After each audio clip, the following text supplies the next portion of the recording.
Hello, Global Theater. My name is Jerry Fielka. Today's May 21, 2024.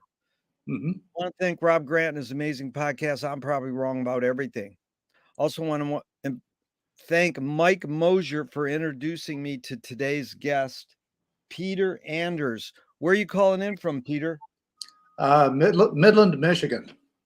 How cool is that? The first question is, what is the best thing for a human being? Boy, I guess just a feeling of happiness, general security, and hope. Happiness, security, and hope. You cover a lot of ground there. That's great. So, what's your favorite form of information? How it comes into you? Visually. Visual. Yeah, In I have a strong bias toward visual. Yeah. Well, neuroscientists say vi visual is the dominant sense. Yeah, yeah. Yeah. So, why do you think humans collect or gather information? Curiosity. I think if they don't know what the answer is, they're gonna puzzle over it, and they're gonna try to find a way to get that answer. Yeah. That's my guess. Do you think this need or want to collect information is more innate or more invented? I think it's innate. Yeah. Do thoughts create emotions? That's a good one. I would think that it's a reciprocal relationship. I mean, I Yeah. think that as you muse on things, your mood will change depending on what your understanding is and what you learn from the process of thinking. So it's, I mean, I think that emotions are a deeper form of thinking. They probably predate conscious thought. Yeah. Really good. You're touching on a lot of what we're going to get into. So, Peter, fill in the blank. I don't know what I think until I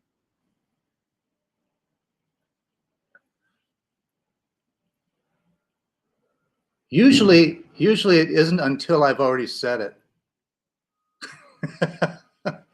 I mean, like quite often, if I don't really know if I let's say I'm trying to explain something to someone, or maybe understand it myself for the first time. Sometimes I just have to spill it out into the air and see if it makes sense. So sometimes my speaking, and it's a little embarrassing to have to say this in an interview, but sometimes you're thinking as you're speaking, and just semantically things are starting to work out as you frame the sentence and uh, you know issue it out for review. So in some senses, I don't know what I'm thinking until I've already said it.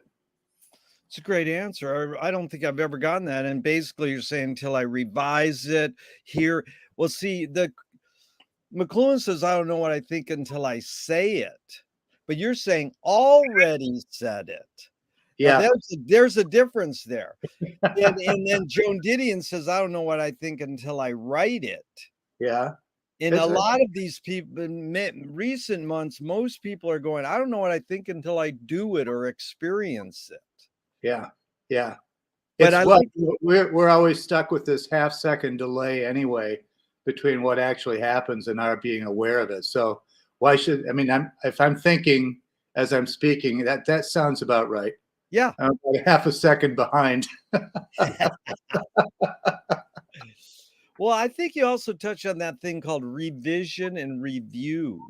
A lot of people say, I don't know what I think until I've revised it or Uh-huh. researched it or, rethought it. Hmm. Hmm. So, can humans think without language? There are many different kinds of thinking, and I think the one that we prioritize, just because you and I are sitting here talking and communicating that way, and visually to some extent. Um, there are many other ways of thinking. And they are, like we touched on it earlier, emotional thought is something that probably underlies most of what we think consciously. So language is terribly important for a certain type of thinking. Yeah. Well, Chomsky says the language is not just words, it's a culture, a tradition, a unification of community, a whole history that creates what a community is. What do you Mhm. do? What do you do when language doesn't work? When language breaks down, what do you do? Hmm. Well, let's see. Let me give you an example. I mean, I think that a good way to do this was to say, all right, when I when I talk with artists about order, or I talk with them about some sense of composition, things hold together, I will use terms that come from my own architectural background, which might be structure, it might be symmetry, it might be other kinds of things. But when I use those terms with people from other disciplines, they have a different understanding of what those are. And that can be productive because sometimes I can get inspired by somebody else's use of a word because I've misinterpreted what they said. So languages is that go back to your question again. I want to What make do sure. you No, that was good. You sussed it out, but it's basically what do you do when language doesn't work? Oh, When language breaks down? well, I usually if I'm in a good mood, I rejoice because that means it's forcing me to interpret something I don't quite get, and then I wind up making something up to fill the space. I'll give you an example of how that is. I uh, I used to teach architectural design at university, Yeah. and quite the pedagogy usually involves not just talking to a student about how a building gets put together, but actually how to resolve circulation problems, how to resolve issues of meaningful spaces, and that sort of thing. And quite often you resort to historical examples, like say Le Corbusier was a famous French architect, and he did a number of buildings, not including a number of houses. And I'll remember in talking with a student this particular design that Le Corbusier did in the 1930s, let's say. All right. So I pull out a piece of paper and a pencil and I start sketching what the resolution was that Le Corbusier came up with for this exact problem that the student has. So I'm doing that, and then later on, I go back home and I look in my library and I try to find that house that I had described for the student, and the house plan didn't really resemble what I had drawn at all. Yeah. I had misremembered it and Yeah. actually created a new design in the process of trying to remember it. And in that case, the communication broke down internally, and I wound up having to interpolate and make up something, which is a creative act. Which But is great. You just flipped the breakdown into a breakthrough. yeah, yeah, that's a good way to put it. But Yeah, that was funny because you did it. What happens? What do you do when language breaks down? And you said, yeah, to myself when it breaks myself. I I'm could talking be to myself. No, that I'm was good. kidding. No, that was deep. Yeah, because it really flushes out. Really, Peter, what it is me and you versus the wording on the questions. That's what I always say. So I'm all for changing a noun or a verb in the wording in saying, well, that I can't answer that question, or I don't know. And I'm open to all that. I'm open to tangents, stories, all this, just like you Yeah, did, anecdotes. But when it's the beauty is that it's even more than the rewording, it's the reinterpreting of the questions that I'm after, because Mhm. I don't want it to be just so linear. So Right. that's you really took it to a new dimension. So, your observations of humans in general, are we more thinking beings or more feeling beings?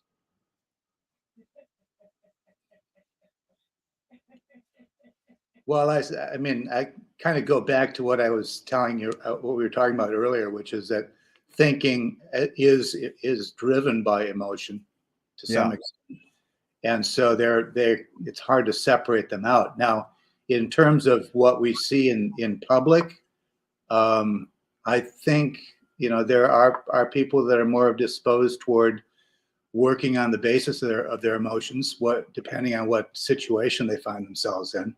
If they're threatened, let's say, or they feel insecure.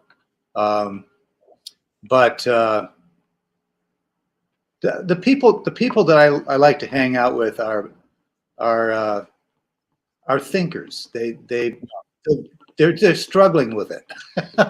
yeah, They don't always have the answers, but just in trying to articulate it, you wind up getting some pretty interesting discussions out of that. So yeah.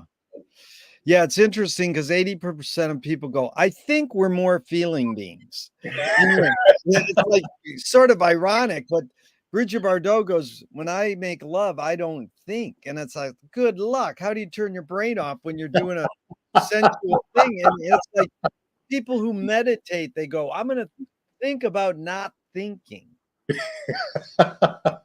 And then I'm there's a reminded of a I'm yeah, reminded of a New Yorker cartoon where two Buddhist monks are walking down the street, and one of them has kind of a daffy expression on his face, and he says, I'm finding my brain excessively empty today.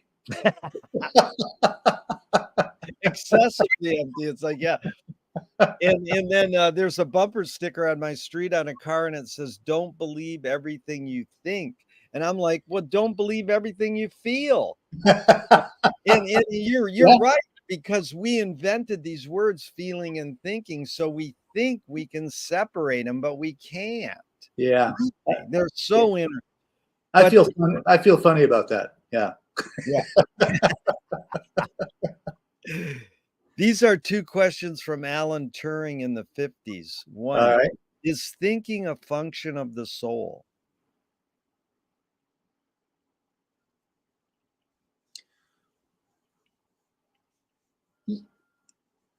Yeah.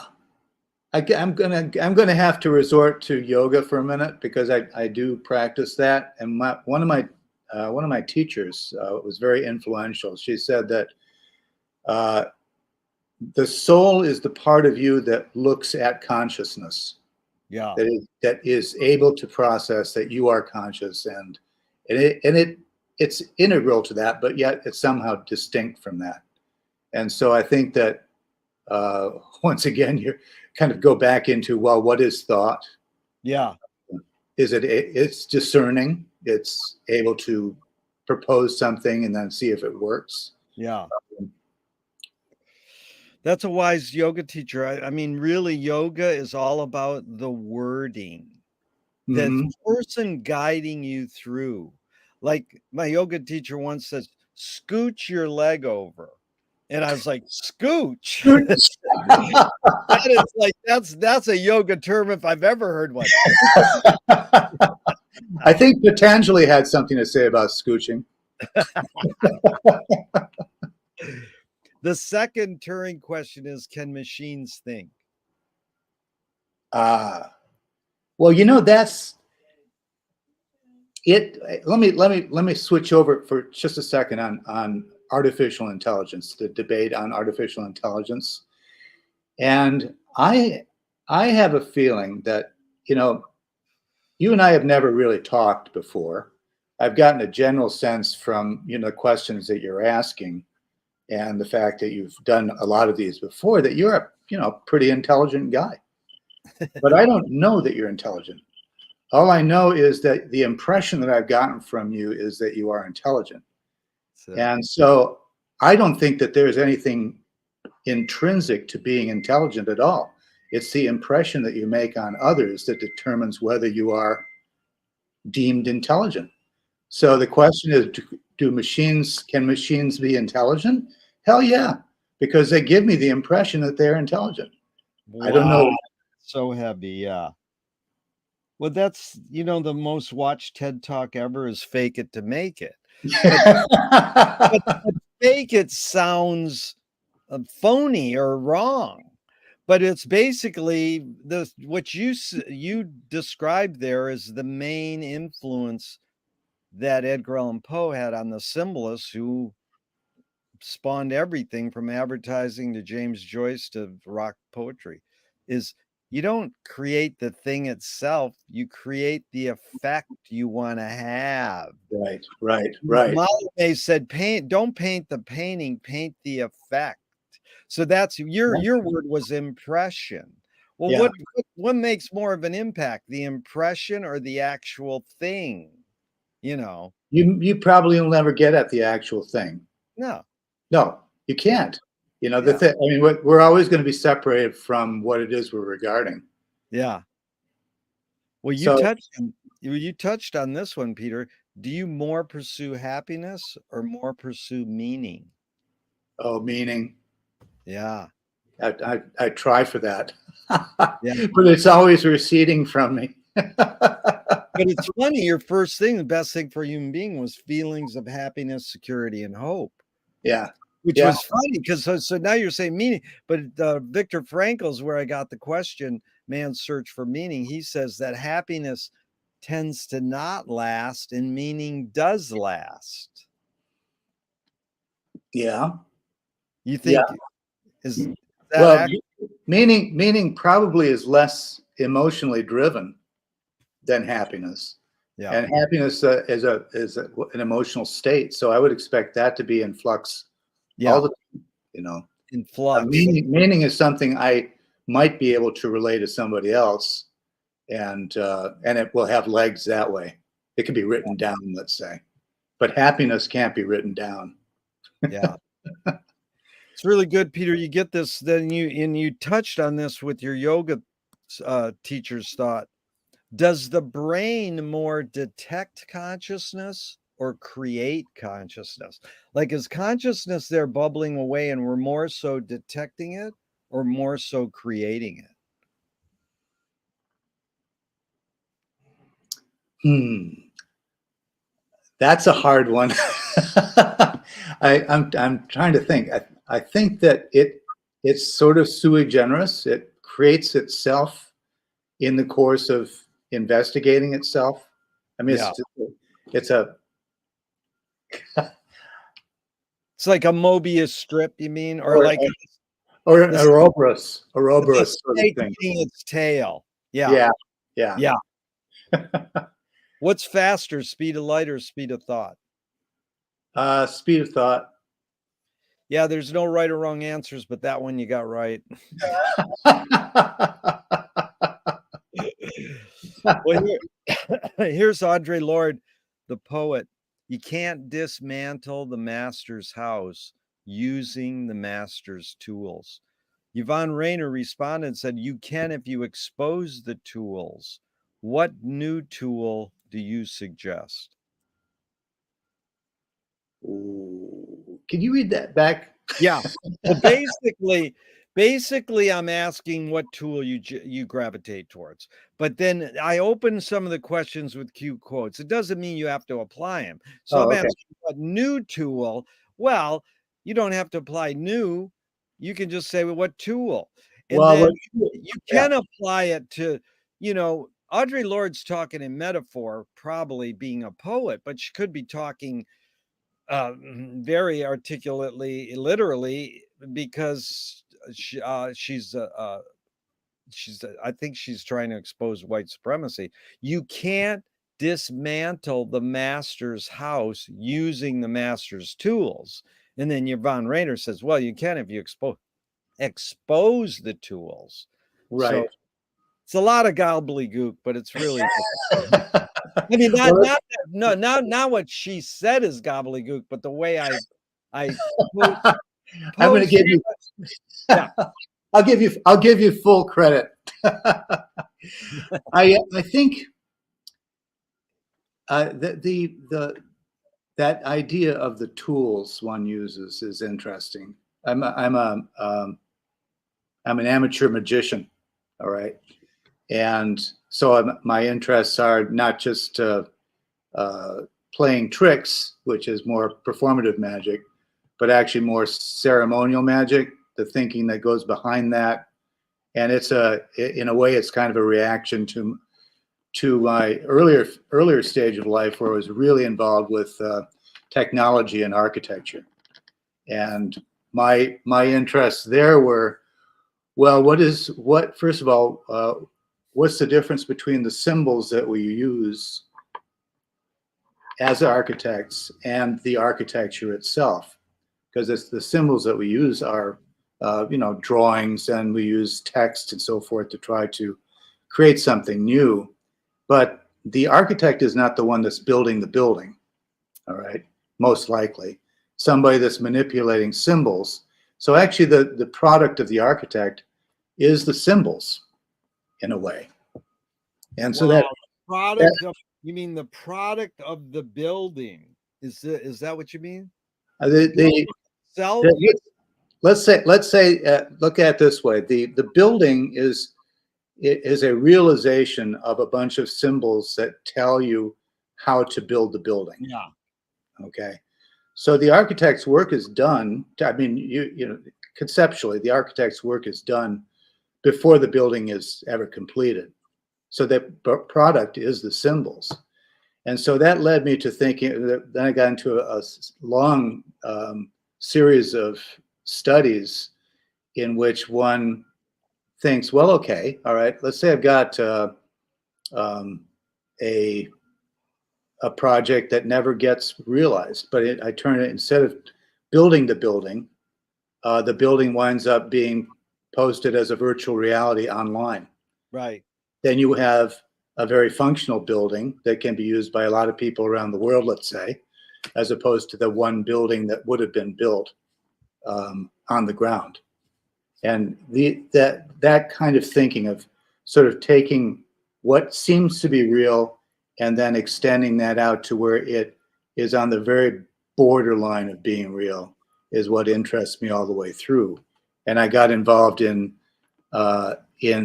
illusions and special effects and in architecture, and then in magic, because there's a whole field of that sort of thing in magic, how you give the impression that something is real when it's not, as a form of realization of these ideas. And so that's where I'm at right now. And when you talk about the tools to unbuild the master's house, it is the conceptualization, realizing that the master's house was really the result of some architectural projection that was realized in that case. Yeah. And that way, the tools can't unbuild that house. Yeah. Well, it's really good because it's when VR first hit, people were like, "Oh my God," just like they're freaking out on AI now. And they said, "No, an architect could walk you through your building better than on a flat piece of paper. Sure. And surgeons can teach surgery better." So, but that was really good. What you're talking about is what we study in McLuhan is the resonating interval. It's the in-betweenness. Mm-hmm. Mm-hmm. Yeah. Yeah, Synapse. you use the word flux. It's that flux. Yeah. So, what new toy do you suggest? Well, visualization. I think that it's not a new toy. It is more a technique. Yeah. Like with meditation, which you probably also do. There is a sort of, it's related to astral projection, I suppose. Yeah. But to be able to really visualize something so intensely that you can examine it from all sides, you can see through it, you can effectively realize it there. And that's a tremendous tool to use. Yeah. because that's the tool that I relied on when I was an architect, is being able to see it. I mean, I just finished an interior. I redid a room in my house as a library, and actually, I can even walk you right over there. Give me just a sec. I'll pick up the computer and I'll take you over there.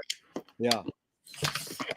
Now this project, or this room, I spent a lot of time in meditation and sort of walked around in the space and saw it being dismantled and being reassembled.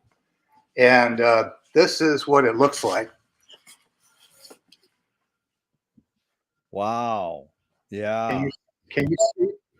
I can see it's sort of got these rounded edges and then the low shelf, and then you see a lot of the outdoors. Right, right. It looks comfortable.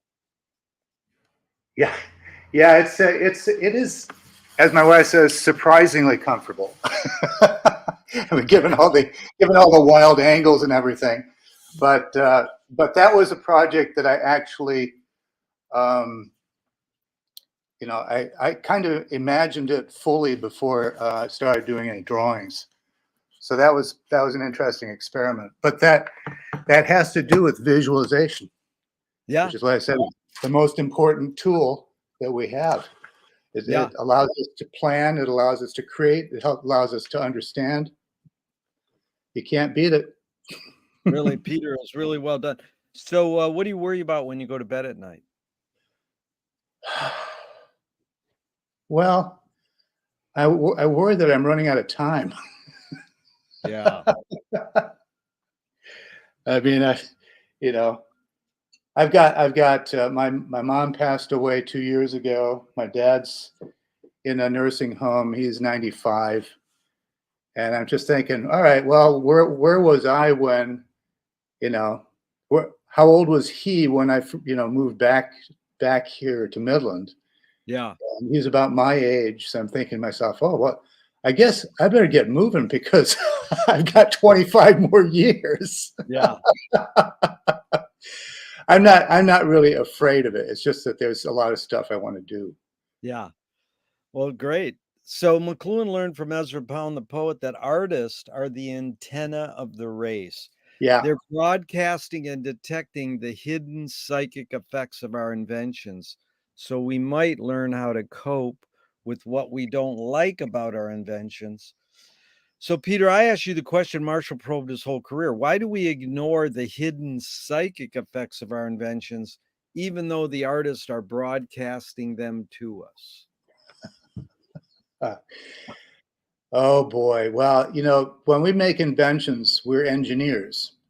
We're forcing ourselves into a very specific, pragmatic set of issues. All right, and I'm being pejorative to the poor engineers, but the engineer wants to come up with a solution to a problem, or perhaps resolve some issue, and they're so focused on getting that issue resolved materially or structurally or whatever, that a lot of other things are not really considered. So, uh, you know, architects are also guilty of that. But the point is, once you've got the solution, all the things that you didn't resolve come to the fore.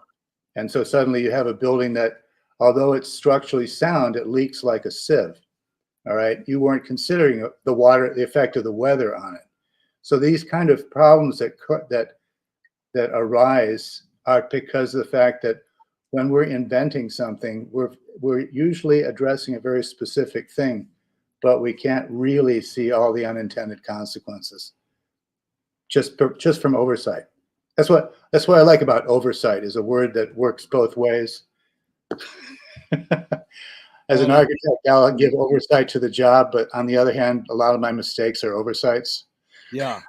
Well, that's what this is a major McLuhan thing. It's called services and disservices. Yeah. Even unintended consequences kind of imply a negative. But services and disservices is less than saying, oh, that's a good thing about cell phones, that's a bad thing about cell phones, because Yeah. you can flip a disservice into a service, Yeah. so it's just integrating both ends of the spectrum. Hmm. And that's what you're being, comprehensive awareness, like get the big picture, you know. And Hmm. this is the main thing McLuhan studied, was causality. We think, oh, we can figure out what caused that. No, you can't, but you can approximate it, you know. Uh-huh. And so yeah, you can do a pretty well, that caused that, like Yeah. the surrealists and Dadaists came about because of war, and I was like, my favorite art form came because of war. I hate that. But again, it wasn't just that, but Yeah. that's how it's documented in the art history books. Oh, I see. I see. So if they think they know what they're talking about, well, they do pretty good, Yeah. but it's not the final word. So do artists have moral obligation?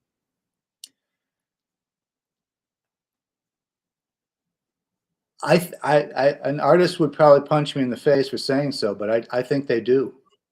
An artist would punch you in the face. I've got a moral obligation to punch you in the face, dude. Well, I think everybody has to own what they do. I mean, Yeah, although we may try to get away from it, we wind up usually paying that piper. But uh, I think that I had I didn't give a presentation. I attended a presentation in New York many years ago by some artists that were proposing, I don't know, something that I found kind of irresponsible. I've forgotten actually what it was. It yeah, wasn't that important, but I did challenge them on it, and I said, what is the point of this? yeah. And they said the point, when they just burst out laughing. Or maybe I said, what is the purpose of this? Yeah, Because I was coming from an architectural standpoint, which yeah, usually is encumbered with a certain amount of I don't know, liability and responsibility. But I suppose you do have to actually come up with a valid response or a valid proposal. You have to have thought about it from at least a couple different angles to see if it actually holds water, yeah. almost literally. I mean, Literally. Well, you anticipated a question coming up, but I'm not going to ask it yet. But I will throw in the one, Mike Kelly. yes, yes, Did you know Mike at all? yeah, Yeah, yeah. Well, I knew. let me put it this way. I knew of him. I knew more. I knew Jim Shaw a little bit better because he came from my hometown. Yeah, But I knew Mike as a housemate of Jim's, and yeah, I'm sure we got drunk together at a party or that kind of thing. But yeah. he's more of an acquaintance, really. Because I asked Jim Shaw these questions just a while back, but I did two major interviews with Mike Kelly many years ago. But this is the line from Mike. I'm just curious, following up that moral obligation question. Mike said, art is making your problems other people's problems. What do you think? What do you think art, about art art? is therapy. Art is therapy. Yeah, art is therapy. That's a good response. Very sweet. So are you more afraid of new ideas or more afraid of old ideas? Oh, I love old ideas. I guess I'm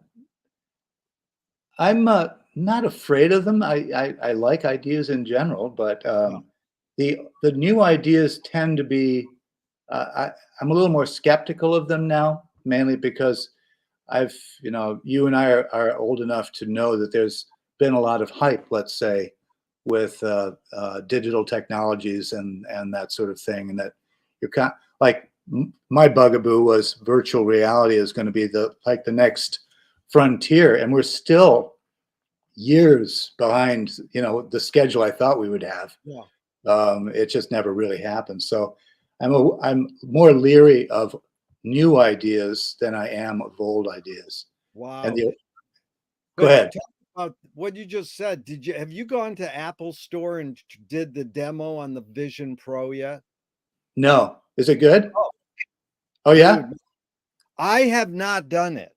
Oh, And I okay. don't know if I will. I'm not interested really. But one of my friends said it is beyond the beyond, Is and that right? they really have to talk to you for a few minutes to figure out how to set it. But I Mhm. mean, if you have an Apple Store and they're giving the free demo, I would love for you, Yeah. because you've known about virtual reality for so long, you might not want to cough up 4,000 bucks for one, but to have a demo for 20 Sure. minutes Sure, that'd be worth it. could be really intriguing. Well, So, I'm a Macaholic myself, and I don't doubt that they've got a good product. It's just that, yeah, uh, well, the systems that they have now, are better than anything that I had when I was terribly excited about it. yeah, And the prices are like ridiculously cheap compared to yeah, the like $100,000 systems they had back, 25 years ago. yeah, So, so I'm thinking, yeah, there's progress, yeah, and I don't know if I wrote a book called Envisioning Cyberspace about 25 years ago, yeah, and it comes at cyberspace and the effect of virtuality on the different art forms. yeah, And it concludes with architecture because that's my background, but music and design and text and, gosh, painting, sculpture. They were all, I analyzed them all in terms of their susceptibility to being mediated and the symbols, as I said before. yeah. I have this huge essay I'm writing, "Can Art Stop War?" And I've revised it so many times and have it published different places, and I'm about to publish it again soon, and I'm like, why don't you just run it through Chatbot? So many writers say, "I use Chatbot all the time," and they do revisions, and they're Uh-huh. like, "Oh, it's amazing," and I'm like, I'm sort of asking myself why I haven't, because I've never done Chatbot. I'm happy that it exists, but I just haven't done it, so Well, it's I'll tell you something. If you have a minute, I'll tell you about a project that I was involved in up until maybe a month or so ago. yeah, Um, there's an outfit called Voters Not Politicians, which is based here in Michigan, and they are basically the group that pushed through redistricting reform in Michigan, yeah, and we basically got rid of the dominance of the Republican Party in our state. And so I've been working for a couple years in their policy committee, developing new policy for different initiatives, let's say. And usually policy meetings are pretty. They can be really boring because people that are deep into this stuff get very weedy very fast, and you can kind of like barely follow it. It gets really boring. And so what I did is I decided I would say address a thing like gun control. All right. Which is a big topic, and that probably VNP would probably not be dealing with it. But we did want to get some sort of statement about it. And so I went to ChatGPT and I asked it, what are the different issues having to do with gun control? And if I were to write a policy on gun control, what would that look like? And, within 100 words or so. And so I used what came out of ChatGPT and then ran it by the group of specialists that we have. And they were able to critique it. And I would take the criticism back to ChatGPT and I'd have it recycle it. All right. So the idea is you don't take what comes out of ChatGPT directly, you use it as yeah, grist that can get cycled and refined yeah. by a policy committee or people that know what they're doing. And then the last experiment I did was I used Perplexity to critique the results of ChatGPT on these policy issues. So so they became like I'd feed the output of one into the input of the other and vice versa, and get them to sort of compact the statement a little bit more. And Being you found it to be you're telling me this whole process was very effective. Yeah, It Yeah. worked. It Well, worked. what is Perplexity? Another form of Chat GPT, or it's something different? Well, the major feature of Perplexity is that it allows you to get the sort of response. ChatGPT is a subunit within Perplexity. I'd say Perplexity is kind of a shell that wraps around ChatGPT. But the results that you get are not only what ChatGPT might have produced for you, but it also brings in information from the web that's current, not just up to about a year and a half ago.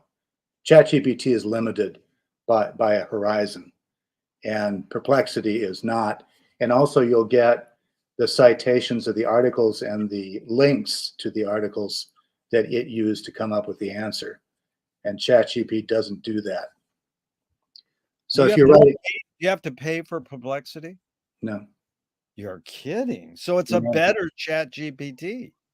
I think I have to say it's a little spottier.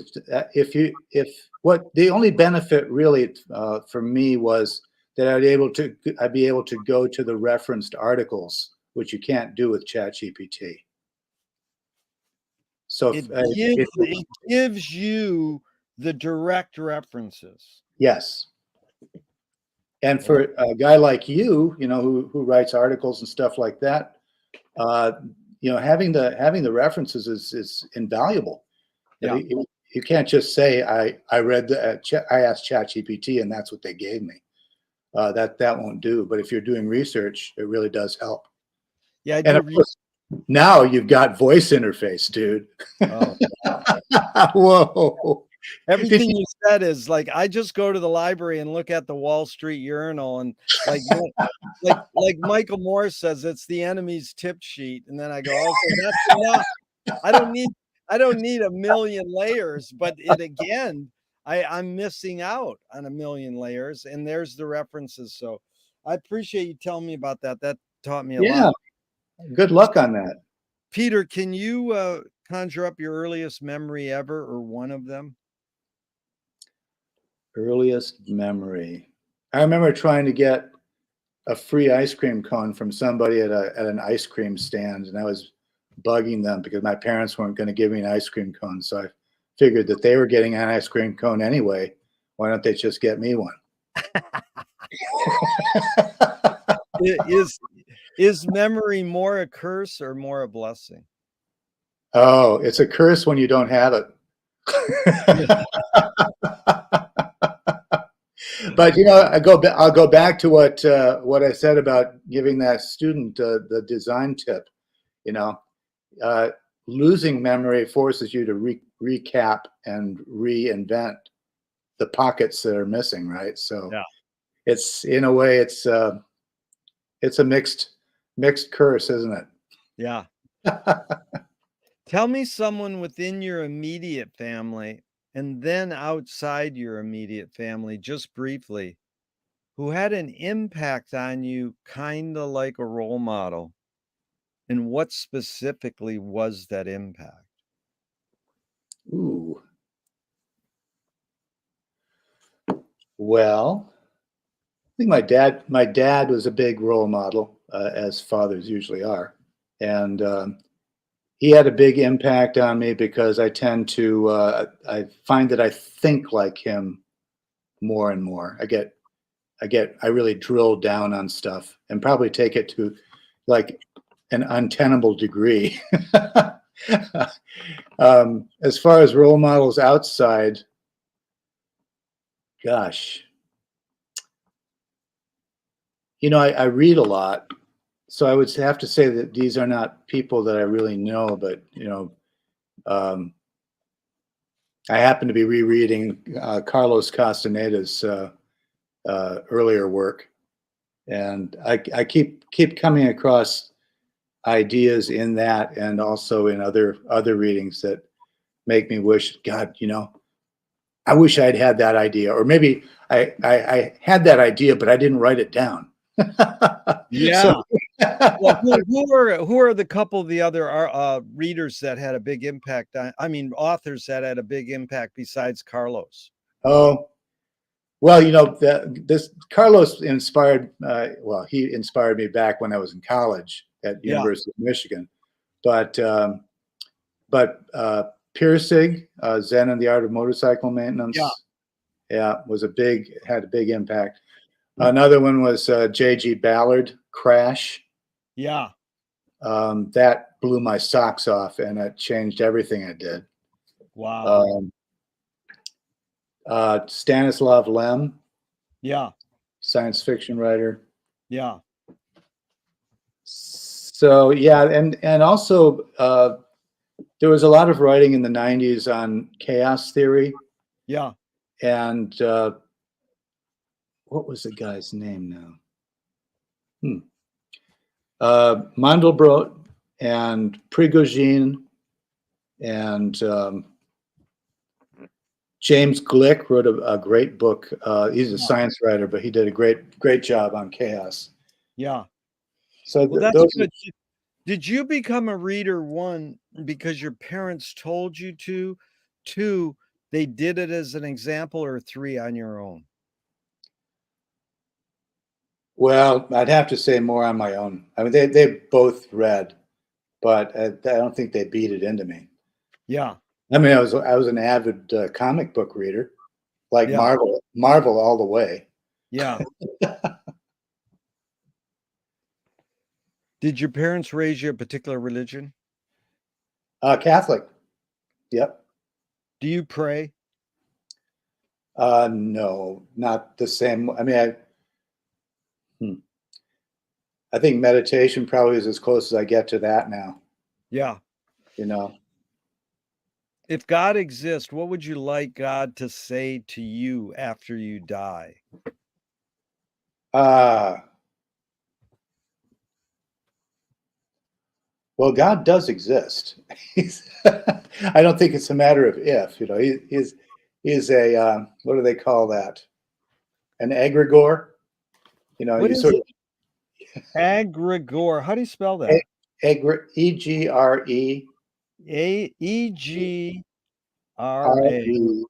Egore. An egregore is like Santa Claus is an egregore. He doesn't really exist, but he really exists as a mental construct that's shared by other people. The Catholic Church itself is an egregore. It's made up of a common belief that gets propagated.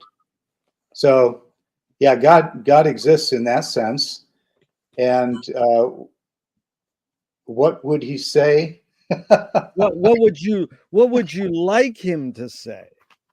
What would I like him to say? Uh, hmm. I'd like him to say that although you didn't believe in me, I believed in you. That is beautiful. You really taught me something about this egregore word too, because this is Howard Bloom. When they asked him, "Do you believe in God?" He goes, "My attitude towards Yahweh is that I don't like him and I don't trust him and I wish he'd go away, but I know he won't because he's built into the language."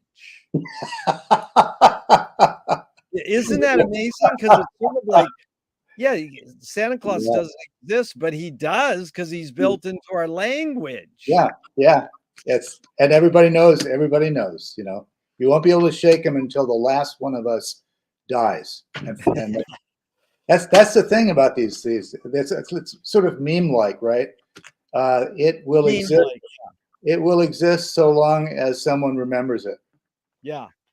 Well, that's why I say the dodo bird isn't extinct. It exists in an encyclopedia and on Google Images. You mean it just doesn't exist live running around the earth? There's still dodo birds. And for all we know, they could be propagating right now Right. as imaginary dodo birds. Do evil people exist, or does evil use people as a vehicle?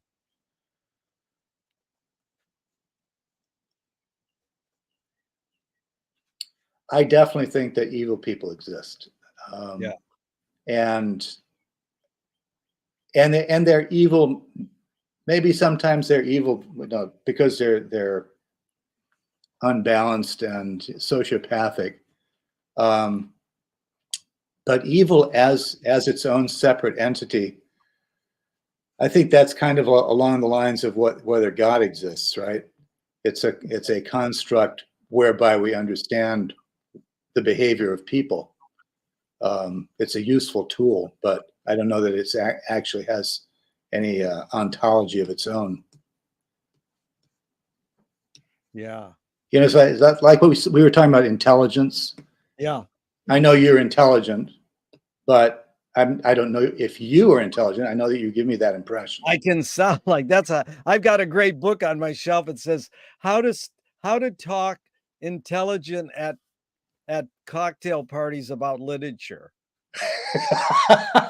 Like, I was a idiot, man. I was raised in Flint, Michigan, in front of a TV screen.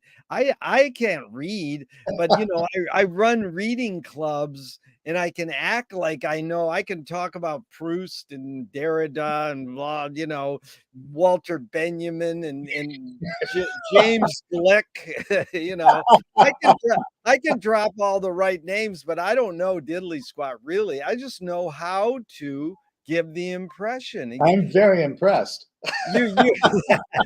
You you've busted me on live TV. But I mean, I've admitted this a million times. I mean, No, it's a useful thing to have. I was like yeah. reading the book reviews instead of the books, right? Oh, I do that totally. Yeah. And it is really, I had a smart dad and I would just go to him. I'm in Catholic school and not far from Midland. And I Yeah. go, hey, dude, help me with my homework. And he did. And I got straight A's, not because I was smart, because I had a good dad who helped me with my homework. How often do you get back to Michigan? Uh, well, usually once a year for the film festival. Oh, for the film festival? Yeah. Okay. 'Cause I Yeah. pulled wool over their eyes. I've given 18 workshops over 30 years at the film festival. Wow. It's, That's cool. well, When it's is cool to a point. Only one of them I was invited. All the other I had to propose. So that was sorta cool because I saw Mike there this past March, okay.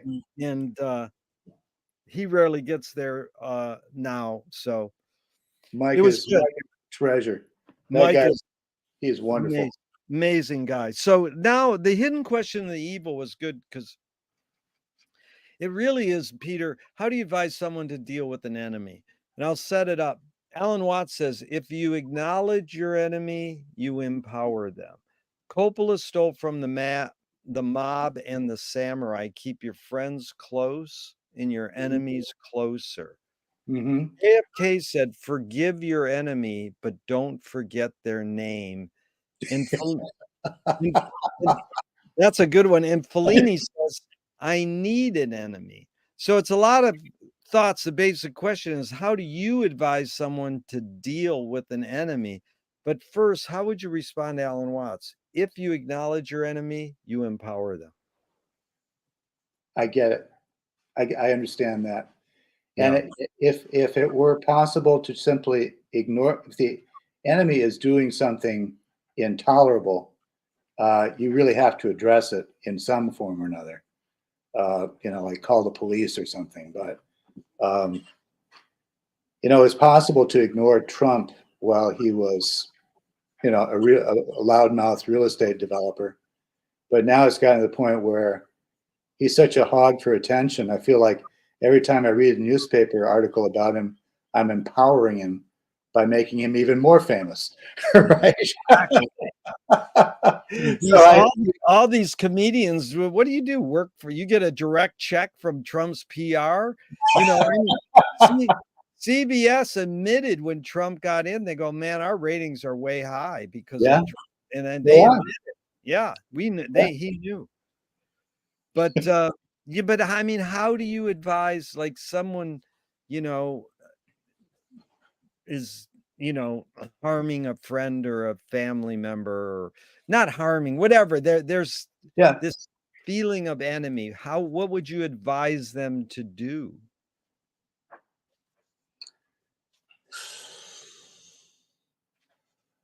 Well, if you can find a higher authority, go to the higher authority. Yeah. Like I would advise my son to, you know, if he was having a problem at work, or if he was having trouble at school, of say bullying, Yeah. go to the higher authority, and Yeah. then that's one way to do it. That it basically avoids a direct confrontation, which, Yeah. but then I'm a reasonable guy, and and I don't have all the wherewithal to punch out the enemy on the spot. So Yeah. that's where I would go. Yeah. Well, here's Nassim Taleb said, great games were created to give non-heroes the illusion of winning. In in real life, we don't know who wins or loses, but we can tell who a hero is. Yeah, yeah. And then my friend said villains don't think they're bad, they want control. Heroes want freedom. And Gregory Bateson, the anthropologist, said if the criminal gets caught, does he go, whoa, my criminal skills weren't up to snuff that day? Or does he go, oh, I did something morally and socially wrong? Right, right. Again, it's a lot of prompts. You can go wherever you want, but the basic question is, does punishment work? Well, I'll give you a little story about a cat I used to have. His name was Varmint, Yeah. and he would, and this is kind of true of cats in general, but if the cat is on the kitchen counter and you shoo him off the counter, then the cat knows that when you're in the room, he's not supposed to be on the counter. But if you're not in the room, it's okay. Yeah. So you can only rely on punishment to the extent that they can dissociate you from the punishment that they're getting. Yeah. Again, And it's then they only, get a sense that, oh yeah, that's not a good idea, yeah. no matter who's in the room. Yeah. Would Actually, according, another example of that is what Trump is doing right now with the legal system. yeah. He's feeling bad because he got caught, but not that he did anything wrong.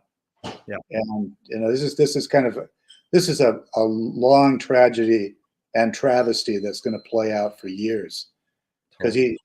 there's no sense of compunction or responsibility. Yeah. Well, this is a divert. I was not going to ask you, but then since you brought him back up, Okay. If Trump gets thrown in jail, he cannot run for president. He writes a book and says, I did wrong. I'm sorry. Would you forgive him? No, no. His credibility went out. His credibility is even lower than Michael Cohen. Yeah. Hello. I know that his value system is only about more power, more money, and Yeah. anything that he does to do that, he could, and I wouldn't buy Yeah. it. That's 99.9% say exactly that. They go, I wouldn't believe him if he said he was sorry. Yeah, yeah. He'd only say he was sorry if he could get more money that way. Yeah. James Joyce was the first projectionist in Dublin 100 years ago. He basically checked out. He said, this is stupid. Why should I go inside a building and see a movie of a tree when I can go outside and see a real tree? Years later, Faulkner said sometimes the best fiction is more true than journalism. Why do we have to recreate things in order to get them? Why do we have to go to a theatrical play of people acting out life? Why don't we just live life? Well, you're describing the difference between the world that we live in and artwork. I mean, that film that has a picture of the tree is an artwork. It's not the tree. Yeah. And the journalism is, kind of the equivalent of real world experience. But even the journalist is writing a piece.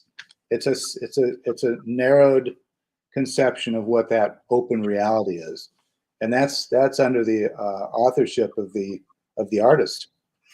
So they shouldn't be mistaken. Yeah. Well, Peter, walk us through your callings in life. Basically, you're an architect, an author, and an educator. I mean, there's a lot more there. It sounds like you're a political activist too, and in many other things, father and a husband. And so let's just go with those three. What's your tipping point to find your calling to be?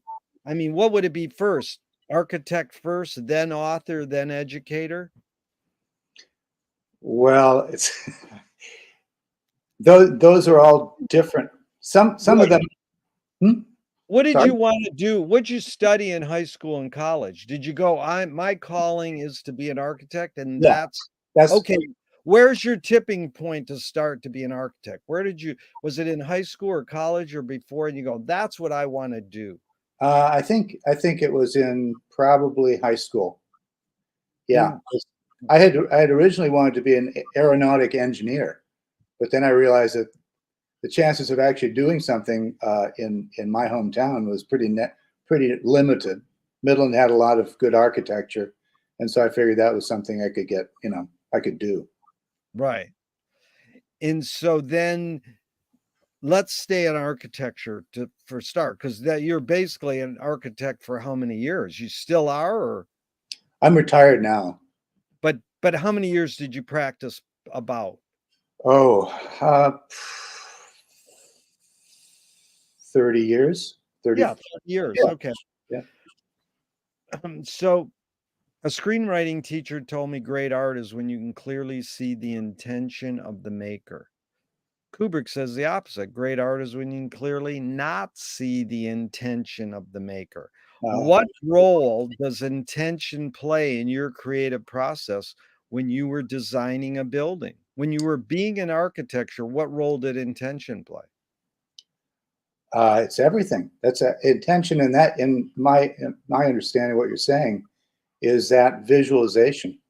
Intention in this case, Yeah, what I mean by intention is not I have an intention to do something.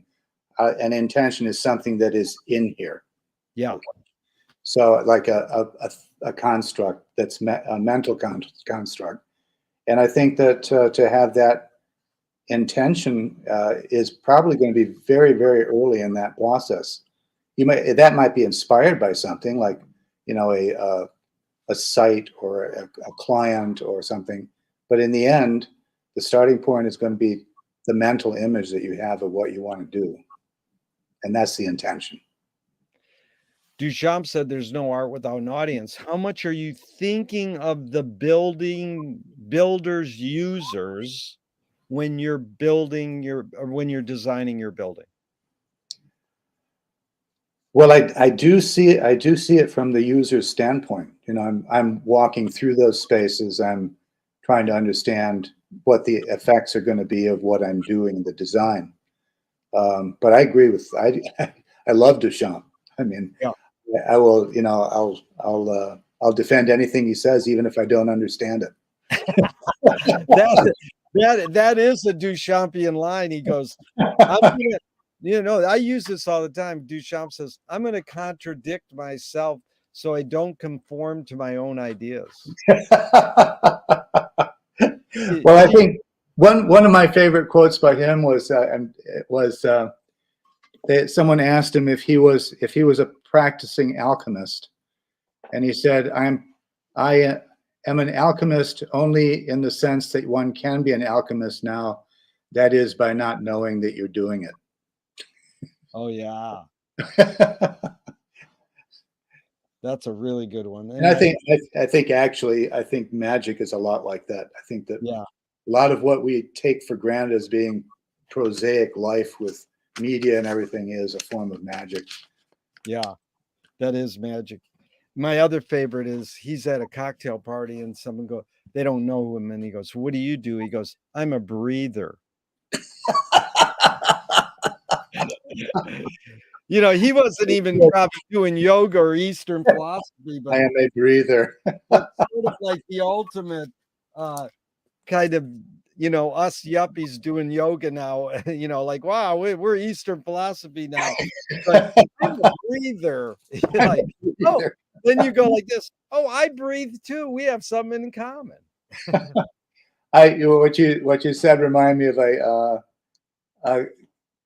I don't know if this actually happened or not, but it was at a cocktail party with uh, uh, Calvin Coolidge, who was known to be pretty a quiet guy. And a young woman comes up to him and says, "I have some friends that say I can't. I bet them $5 that I could get you to say 3 words." And Coolidge holds his glass up and he says, "You lose. They lose. You lose." Oh, you lose. You lose. That's good. That's really good. That's smart. I need that one. Um, so let's go to author. Same 2 questions. uh, What role does intention play when I mean, how many books have you written? well, a dissertation and that book I mentioned there. Yeah. What role did intention play when you wrote your book?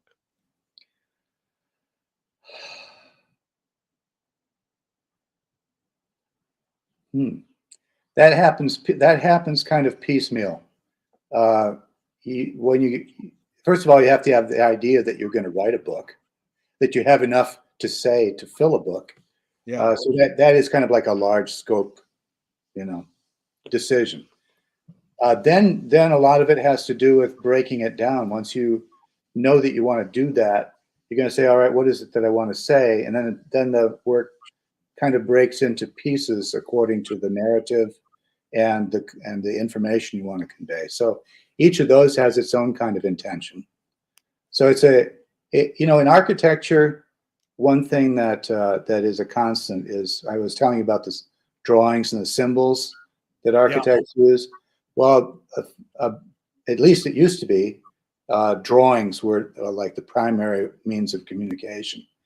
And let's say I have a plan of a building. All right.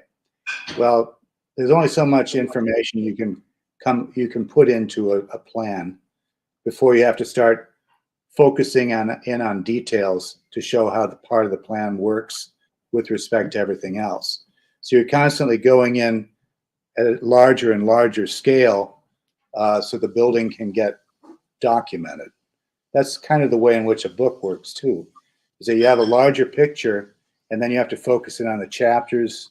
You have to focus in on the sentences and the paragraphs and so forth. So it comes into a finer resolution, and that's what the intention is doing. Intention is getting, is expanding to fill Wow. all of it. Really good, Peter. And so, same Duchamp question. How much were you thinking of your reader when you were writing your book? Unfortunately, very little. No, I was after trying to get an idea across in as coherent a way as I could, and um, I was sort of taken to task by people that read it that it was probably a little thick prose, but I think it could have been edited a little bit. But there you go. Yeah. And now, as an educator, where was your tipping point to be an educator? Was that after 30 years of architecture or during? It was during, yeah. I taught within a few years of graduating from graduate school. So So as you I both, you had a career 30 years of architecture and 30 years of teaching? well, less, I'd say about 15 years. Of teaching? Yeah, yeah. What role does intention play in your creative process as a teacher?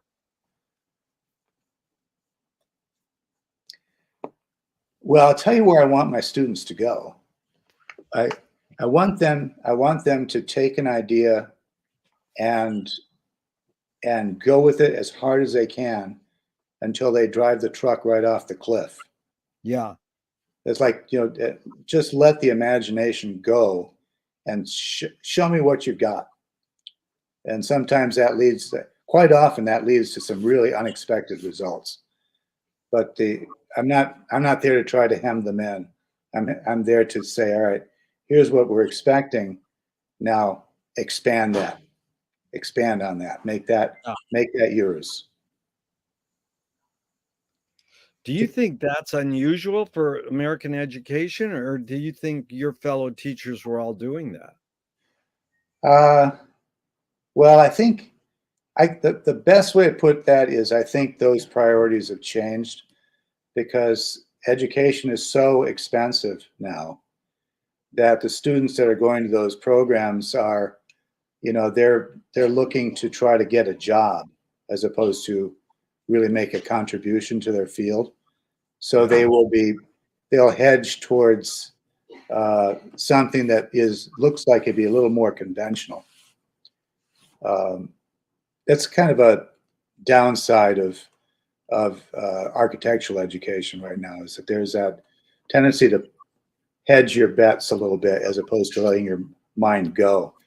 Yeah. Um, you and I grew up at a time when the future was bright, and we had Woodstock, and we had we won over Dick Nixon, and the war stopped, and things started to look positive.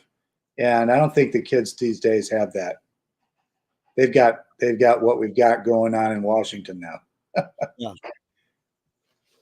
Yeah, it's interesting because Churchill had a great line. It says, "We shape our buildings, then they shape So, us." right. And McLuhan reworded it, and which is something I appreciate Marshall teaching me, is that it's all right to settle for a maxim or an aphorism and learn from it. But how do you take it further and use, like your word, expand it and take it further?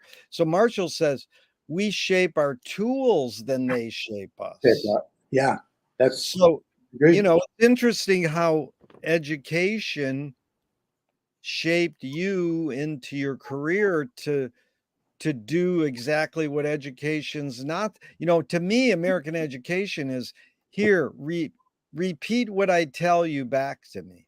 Yeah, yeah. You Okay, Professor Peter, I'm gonna expand on your idea. I'll repeat.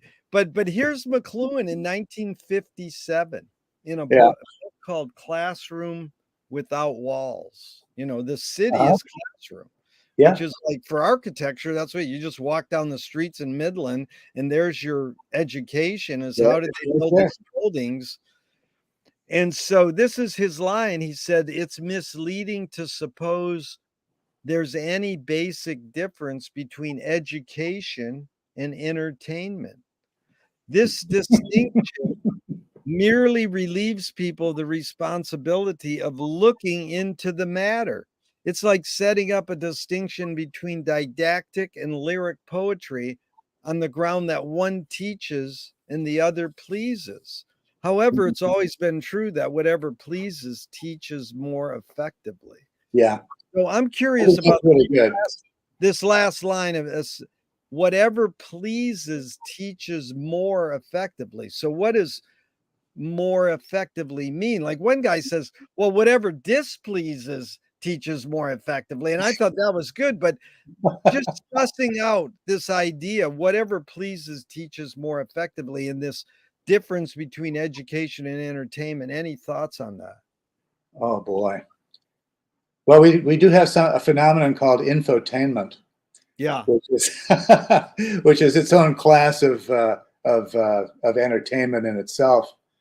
Um, I think effective teaching can be entertaining. I Yeah. you know I've always felt. I think I've got a teacher right now who's actually very funny. He's got a good sense of humor, and the stuff that I'm learning is goes down fairly easily because I'm getting it because it's not presented in a sort of dry, rote fashion. So, it's like having good company. That's entertainment too, but you can get a lot out of it. Yeah.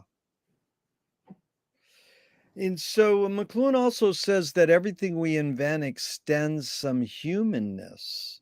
Like the knife and fork extends our teeth, the shutter in a camera extends, our eyelid. Right. Even maybe non-tangible like religion or philosophy could extend consciousness. I mean, the two things I'd love for you to tell me what humanness does the writing utensil extend for you? Because I mean, in essence, that's what an architect's main tool is, isn't it? A Mhm. writing utensil? Right, right. That's exactly right. And then it's Yeah, same being an author, whether it's a pen or a keyboard, what humanness is extended by the writing utensil? the mind. Yeah, The mind and I guess you might say the mind's eye, which is which gets us back to intention. yeah, But it's aside from words, the first thing that comes out of me when it comes to a design is what I'm trying to express from in here out to the paper. yeah.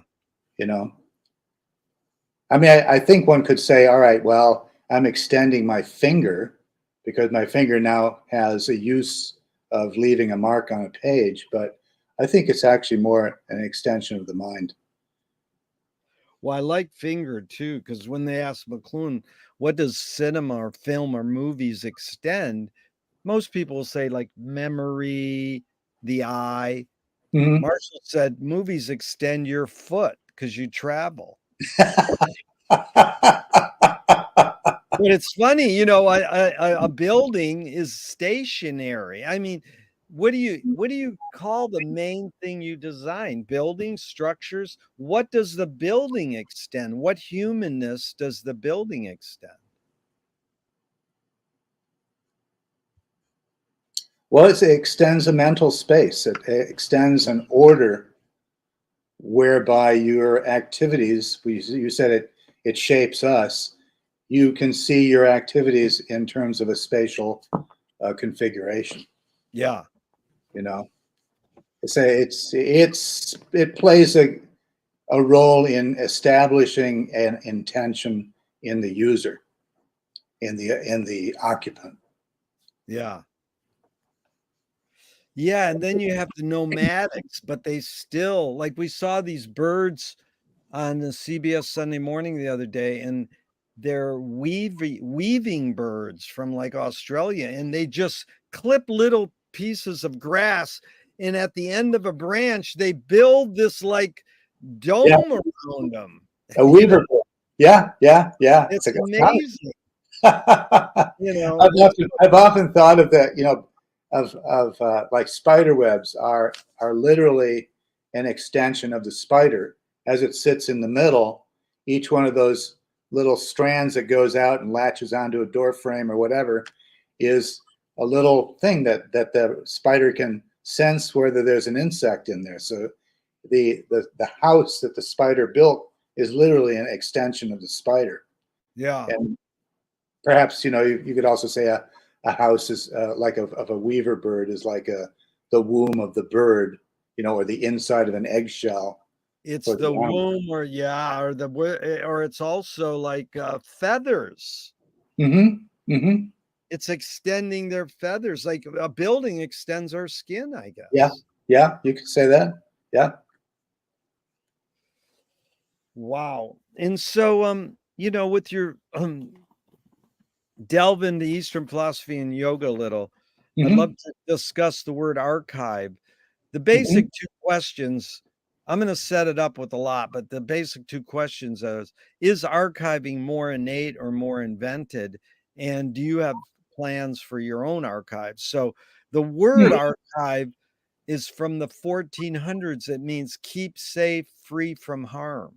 But 200 years later, it's what we think we know archive means is record preserved as evidence. Ah. But it was like Charles Baudelaire said, if you try to make a statement long, deep, and rich, it will age very fast. It, it, if you try to only own the day you're talking, it will last forever. Yeah, that's beautiful. So to me, what he's saying is what Ram Dass said, be here now. That Yeah. the whole point is to live in the moment. Why in the heck do we Yeah. have to collect all this stuff? You know, and I'm for libraries and museums. I go to a library every day, but I Yeah. also love that the futurist said burn and destroy all libraries and museums. I love that idea. And be, is so anyways, it also goes along with like David Lee Roth said, here today, gone later today. And so, Wyndham Lewis said the the the artists live in the present and write a detailed history of the future. Mm. So, again, it's like Egyptians kept put stuff in their coffin with them. And Mhm. so, but the whole point, if the whole point of life is to be here now, why do we have to archive? So I know that the idea of living, understanding history, you became an architect by Mhm. knowing what the architects before you did. Yeah. But would have been better for you not to know any of that and just say, okay, go build a structure, Yeah. Yeah. So it's just this whole idea. Is this idea of archiving more innate or more invented?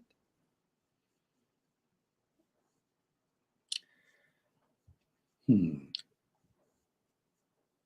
I think it's innate.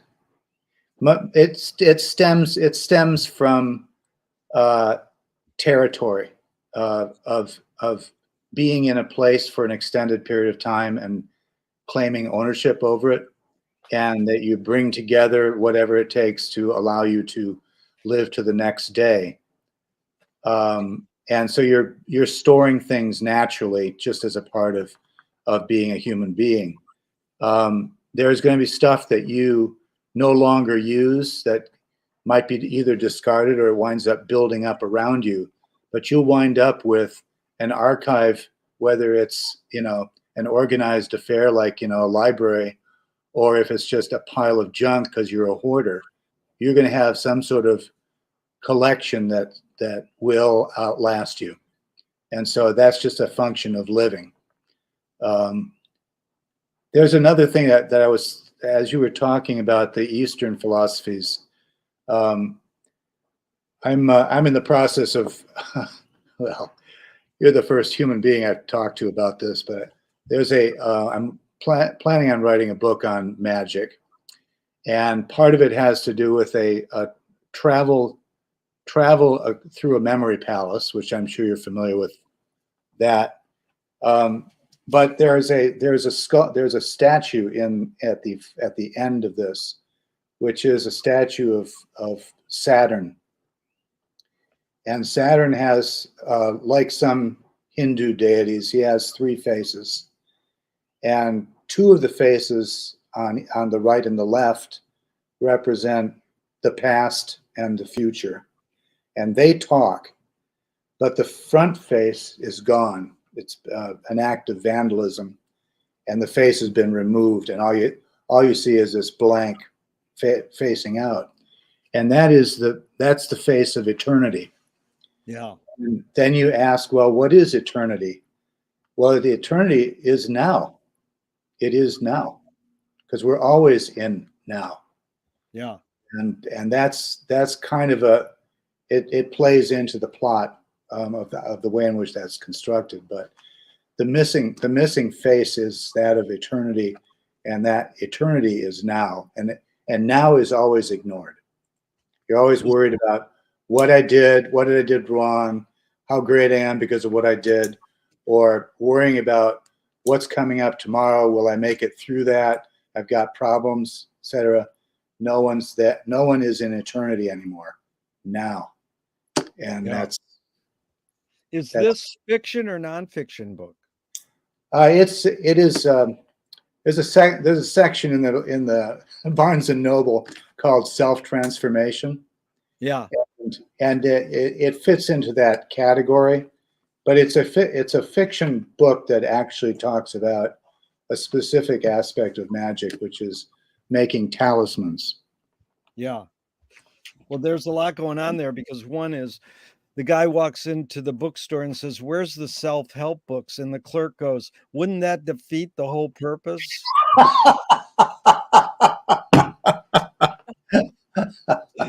Go figure it out. Yeah.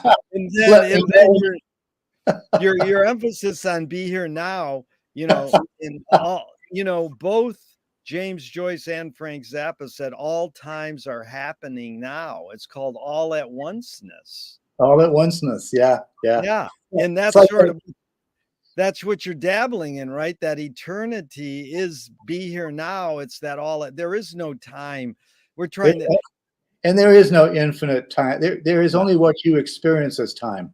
And if yeah, you're constantly worried about what's coming or what's gone, then you're missing the point because you're not here. yeah.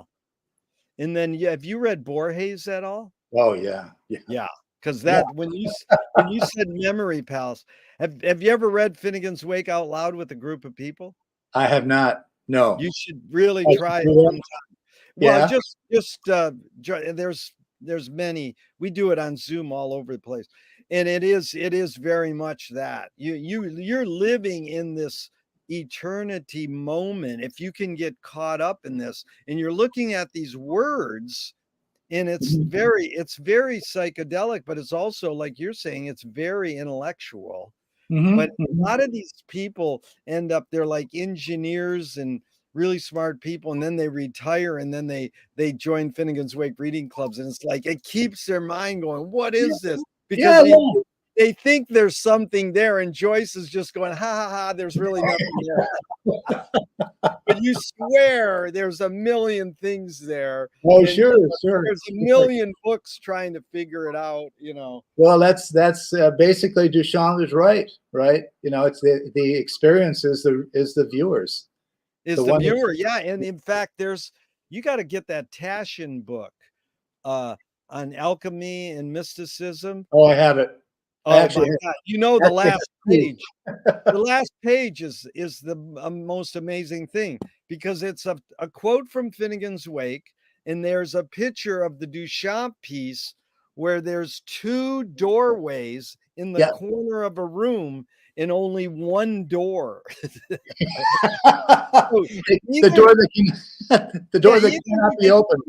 yeah, either you can keep the door open and neither of the doorways are shut, or you could shut one doorway and the other doorway's open. I mean, come on, is Absolutely. that architecturally brilliant for It is. Duchamp? Like, what are you, a breather? Well, I'm a amateur architect on the side. It is the perfect solution for a corridor that winds up in a point, you know. Yeah, And you have two rooms up, one on either side at that point, yeah, and that the door is constantly oscillating between the two. yeah. But Peter, what do you have plans for your own archives? I mean, you have notes and books and boxes of paper, and Oh God. is it in a college archive, or do you have plans for your own archive? That's a really good question. I have a collection of sketchbooks and works that I've done and so forth. It's not particularly organized, but I probably given it a little bit of time, I could find pretty much anything. I guess I'm so busy trying to do the next thing that I never get around to really organizing that. Um, But now I you mean, got if you now, die, you're now you got me worried about tomorrow again.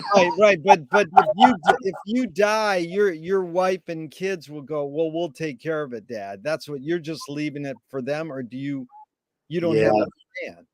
yeah. Well, of course, you're touching on some deep family issues because we have my parents' house is all of their belongings are now kind of Yeah, organized and put into storage units and stuff like that. And we were thinking to ourselves, God, what a pain in the ass it is to have to go through all that literature. And they were immigrants from Germany, and they got a lot of great stuff, but nobody. It's not like it used to be, where you'd be happy to get furniture set from your parents or Right. something like that. You know, you've got your own junk. You don't need all of that. And so I think of the archive question, and I think, who really wants to be encumbered with another person's life? You know, Well, that's it's heavy because George Lucas just is about to open at USC the Museum of Narrative Art. yeah, It's a $1 billion museum. And I mean, it's the same thing they did with Dylan's crap. They put it all in a museum for $1 billion because somebody fronted yeah, the bill. But it's hard to get people to store other people's archives, for and sure. who makes the value, who's the gatekeeper and go, this is junk, this is important. Because we're doing this project on archiving right now, and we talked to the queen of archiving in LA, and she goes, nope, you have to be discerning, you have to throw stuff. I was like, don't throw that out, that's it, that could be important. Never throw your masters out. Like, if it's on my interviews with Mike Mosier on audio cassette, they're in an archive. I got lucky. But these Zooms now are only on YouTube. So if YouTube goes, well, we're turning you off, boom, they Wow, disappear. wow. So I That's tell, if you read the fine print, I say, I suggest that you archive this, yeah, if you want it, but yeah, yeah. Interesting. Yeah, Peter, go ahead. I Yeah. was going to ask you, how long have you been doing these interviews? About 40 years. I'd done over almost 1,000 or over 1,000, but Wow. since COVID, it really changed because we're basically doing live television, telephone right now. Yeah, yeah. And as soon as it ends, it's on YouTube forever, hopefully. But it just got so simple because it was like, well, I'll be in Midland, next year. Could we arrange this? And now it's just so much simpler because no one Of has course. to drive anywhere or park. Well, I'll tell you, Midland isn't like Flint. We've got parking. We got parking. Well, Peter, I want to propose we do a part 2 because we only got to about a quarter or a third of the questions. And we didn't get into architecture as deep as I wanted. I want to get into politics, a lot of other things. Yeah, So maybe we can schedule a part 2, maybe 3-4 months down the road, and that'd be fine. I'd be happy to talk with you. Yeah, that sounds great. continue the conversation. So thank you so much, Peter. It's really been enlightening. And even though I'm going to hit the end broadcast button, I hope this never ends and we keep talking forever and ever. Yeah, let's make it happen. Thank you very much. It was fun. Thank you, Peter. Take care. Bye-bye, Jerry. Bye.